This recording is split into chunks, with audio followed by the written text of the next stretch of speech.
This video is meant to show you how the news item on the course homepage can be used to assist students with navigating eLEARN.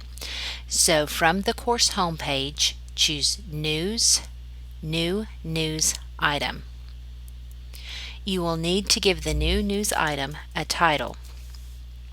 And once you are in the content box, you are able to type content, but you also have the ability to link students directly to anywhere in eLEARN.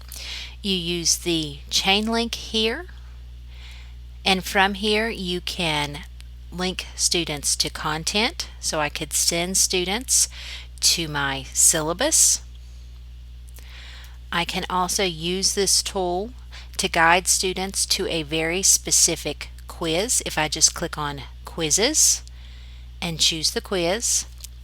I can also use this feature to direct students to a discussion board post or to a Dropbox assignment.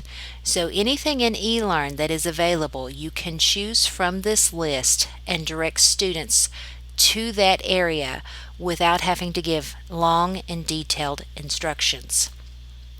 Also in the news feature, you have the ability to click on the first icon here, and you can create a video note right inside of eLEARN to give your students directions.